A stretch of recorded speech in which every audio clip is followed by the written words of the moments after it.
Hey everyone, JSD Cool here, and welcome to another episode of Coolcraft Season 8. In the last episode, I participated in that little prank over there at JD Cool's base. Now, that is like a mirage, I'll say right now. He's definitely removed it by now.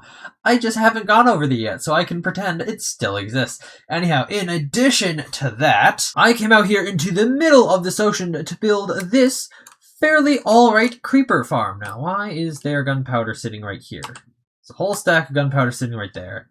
I don't know how it got there or why it's there, but as you can see, yeah, this storage is full, and that's because I haven't, done any. I've been AFK'd here a little bit, but I also haven't done anything with it, which is why, in this episode, I'm gonna come down here into this tunnel that I started digging at the very end of the last episode, and we're gonna start by installing a bit of a sugarcane farm so I can get on the production of firework rockets. Alright, here is the digging. I did this on a live stream. Ooh, fancy. Anyhow, yeah, as you can see, here's the plan for what I'm going to do. I'm going to have 3 of these, sugarcane farming modules tall, and 2 of these things next to each other. Now, this room, it did, unfortunately, get out the spyglass here, run into the farm storage over that way, and the pumpkin and melon input there, which I did not expect. Oh well, I guess we're just going to have to work around it. But yeah, now I guess I got to build up the farm itself. Alright, the farm itself has been built up on both sides here. So here's the middle, and here's the other side. The lower level is pretty well grown here. Now what I need to do is I need to actually put in the water collection channel that's going to go down at the bottom of each of these sides. I also suppose I'm going to put like a big old glass wall in the center so that the sugarcane doesn't just get launched onto the other side, but details for a later time. Collection system installed, so, you know, it's pretty simple. Water streams here where we got the trapdoors and that, so that, you know, we can have continuous water here without having an issue of stuff just falling on it. Similar thing, but slightly different on the other side, and this side, that was because of, obviously, the thing on the end here. So, we've got a single water source back in that corner, which flushes everything effectively against this wall, until we get to here, where everything's nice, normal, but now we've had an extra one of these, just because. Why not? Then, both of them come over here and start coming together. This one was relatively simple. We just put a single water source here.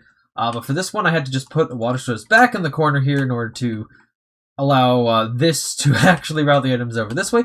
They kind of flow together here, and then they'll be merged into this stream where this will take it up to whatever storage system I actually put in place, but that's a task for later me, because right now, it's time for me to put in the redstone that actually makes this farm work. Alright, a wall has been built in the middle of each side, and I mean, it's kind of hard to get over to the other side to show you now, as there's a wall in the middle, and yeah, that I think therefore means, and if I didn't mention in the previous clip, yeah, the redstone has been done. That, I guess I can show that here quickly. Yeah, that means that the farm itself is now completed, and I can move on to figuring out the storage system somewhere up there. Alright then, here we are. Here's my storage on the other side of the hall from the sugarcane farm. Oh, by the way, I made another little doorway over here. So you could just like look down into this. I don't know why you would want to do that, as it looks pretty ugly, and you can actually just directly see the farm storage over that way in this corner. But yeah, there are windows into there. I don't know if I'm going to keep this around or if I'm going to have to like put a door in front of it. Very likely that that's going to happen. But anyhow, the storage is on the other side here, and as you can see, the sugarcane that's been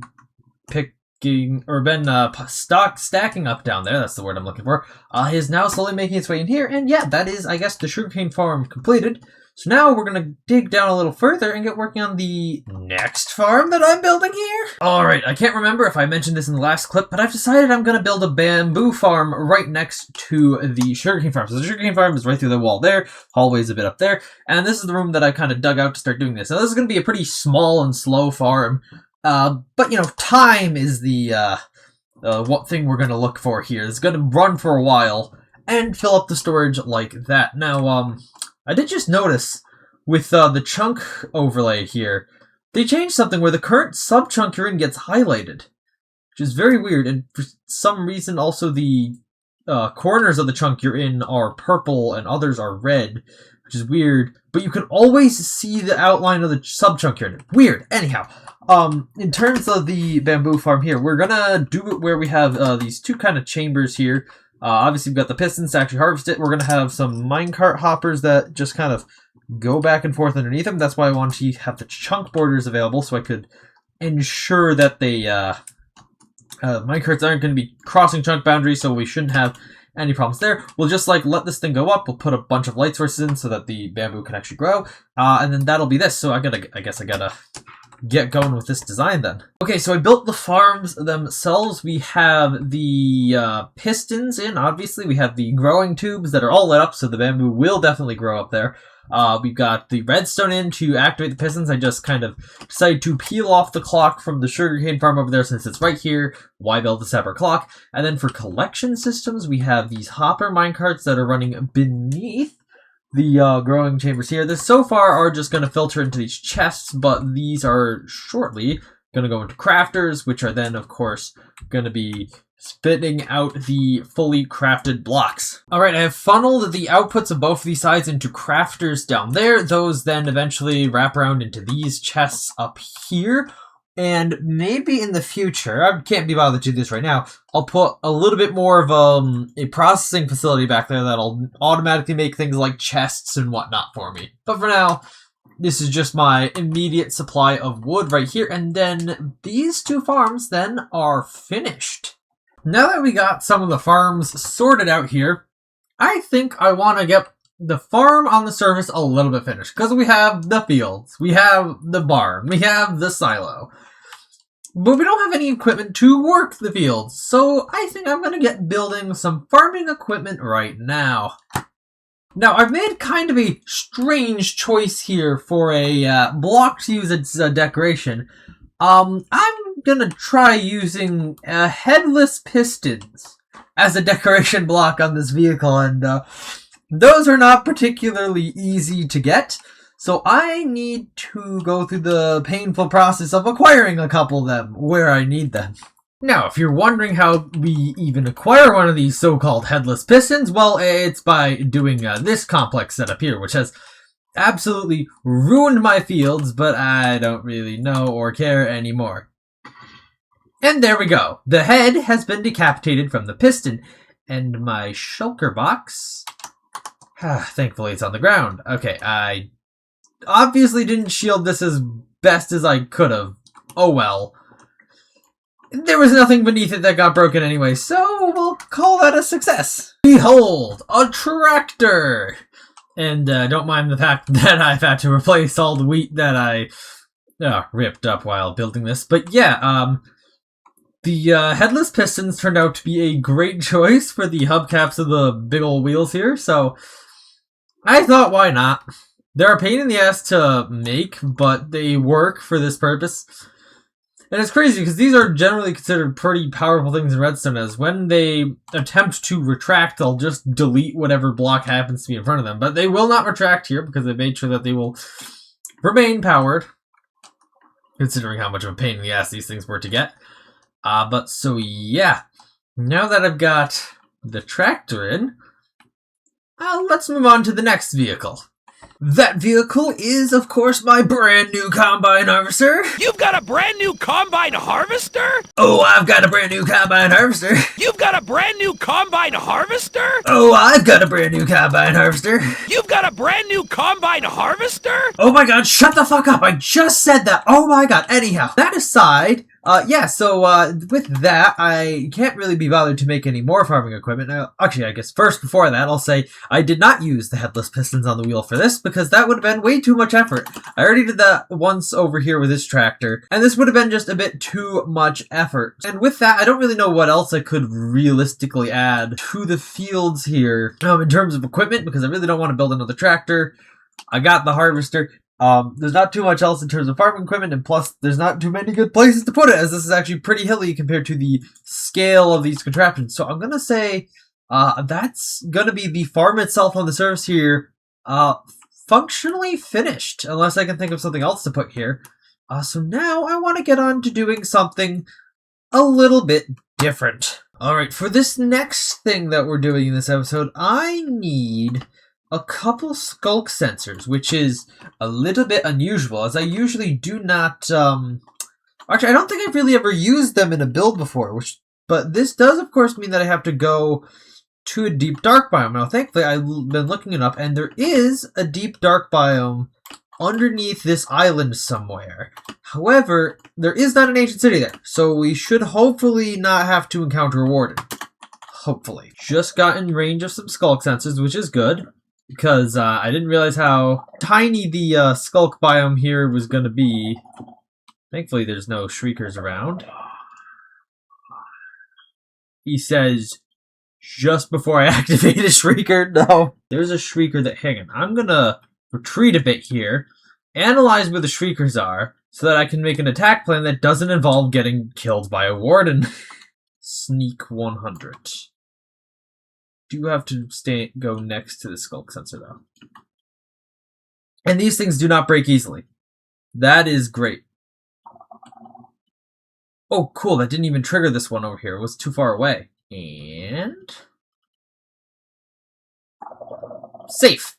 Alright, now I just grab a couple of these and we'll be good. Now that I've gotten all the resources I need for this little project here, I've come up to this little mountain here, which is overlooking my farm here. You can see the combine harvester back there looking pretty nice, as well as the tractor and all that. And now I need to prepare this little mountaintop here for this device, so I need to cut down a bunch of trees and flatten the land a little bit. Here is the first part of this contraption that I'm building. Now, if you are at all keeping up to date with the type of things that e10 is doing these days, this may look a bit familiar, which is because it is incredibly definitely based off of stuff I've been seeing e10 do recently. Of course, this is not yet finished, and I've put my own spin on this. But to start with, we can get up into here by bouncing off that quick, cool little slime block here. And here we have some tripwire hooks that'll eventually trigger some machinery up there. But yeah. Then, we got the bit will drop down, the powdered snow with a bubble column underneath it, and of course, the automatic snow retraction. And of course, that's all that's here right now. And if you don't know what's going on, wait till the next clip. Doesn't that look substantially more impressive? So, in terms of what this is what I'm going to call a hyper cannon. Now, specifically, the way that I believe the design e10 built works is that he has just a dispenser full of breeze charges somewhere up there that's going to, just be dispensing a bunch of stuff when you stand inside the tripwire hooks here. But I am going to do it in a little bit more of a sustainable manner. But for now, we'll just show how the existing installed hardware works. So you do that, the system activates. It's technically active right now, but obviously it's not doing anything. When you step out of that, breeze charges get centered there. Oh yeah, by the way, how it's going to be sustainable, I'm going to put some breezes in there.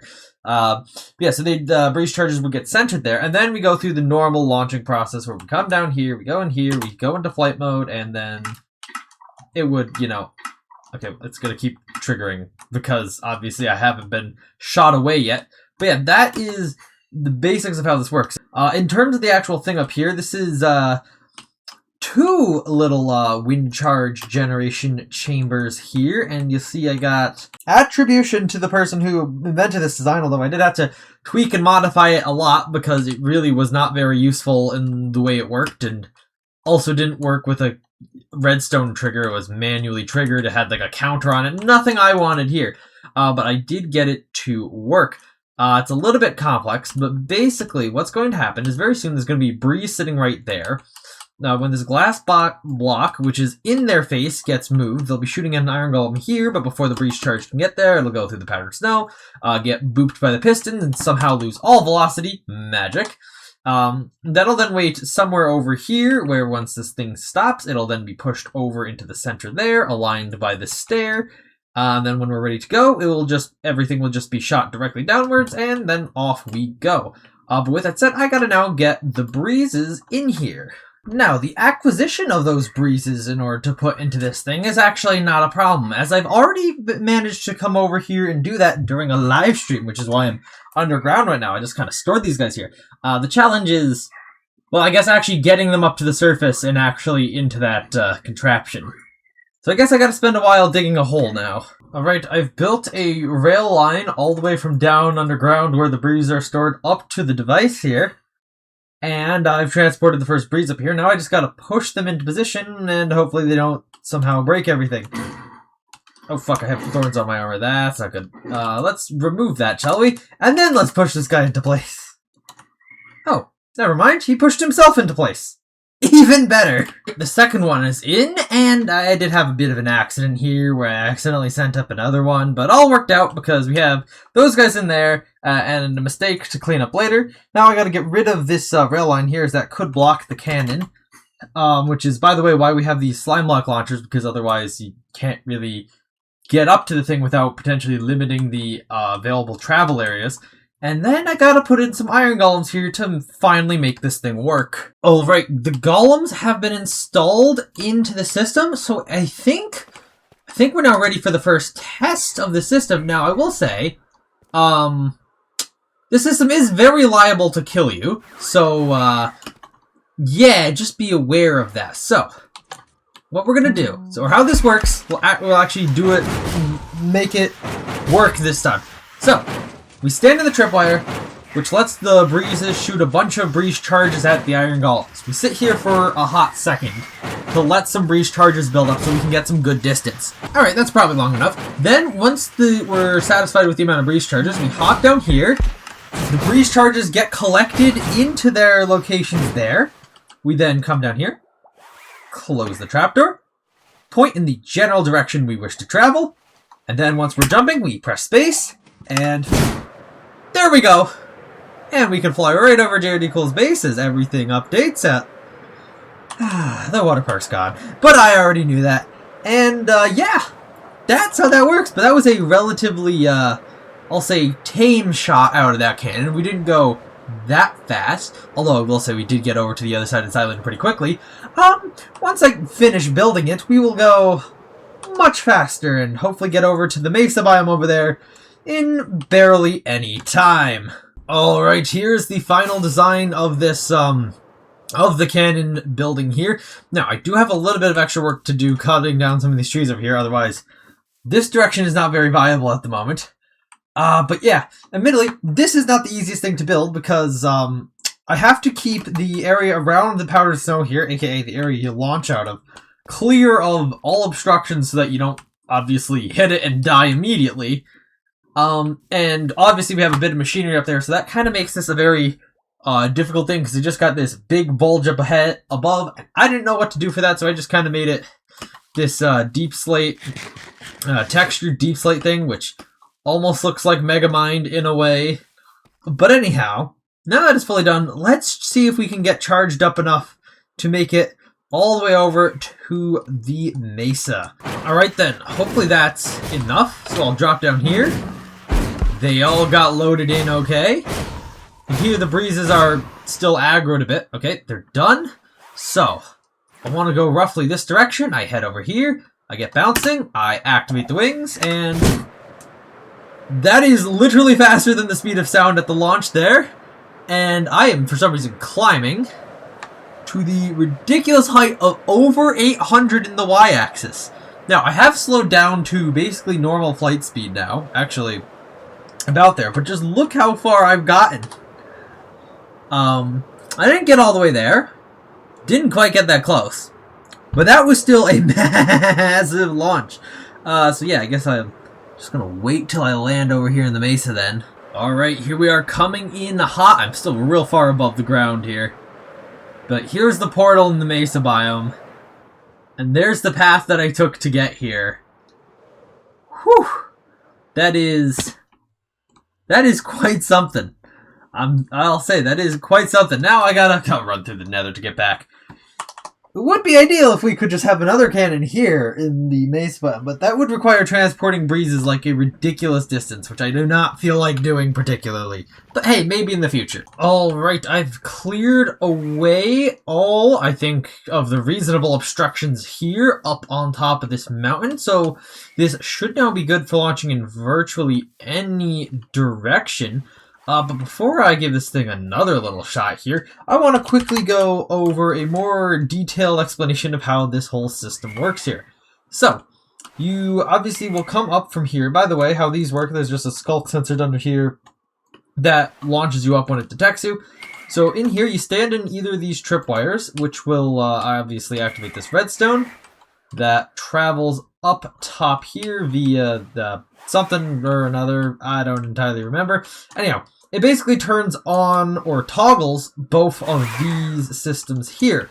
What happens with these is this block of glass will be removed from the breeze, allowing it to see this iron golem here through the powdered snow. Now, I will say, we do occasionally have these breeze charges that do build up in here because for some reason they just can't be pushed by pistons. I don't know how that happens, but we'll have to come up here and clear them occasionally. It's not a big deal. Once the breeze charges get fired through this piece of string here, the observer will detect the breeze charge, causing these pistons to fire, usually pushing the breeze charges to about here-ish. Then, once you are satisfied that these things have charged enough, you drop down the hole coming out of the tripwire, which will toggle these machines off at that point in time. Whenever a toggle happens, these double piston extenders here will activate to push all the breeze charges far enough over so where they're over the center here. And then after that, this stair will be pushed out to fully align them all together into those two piles that we've seen.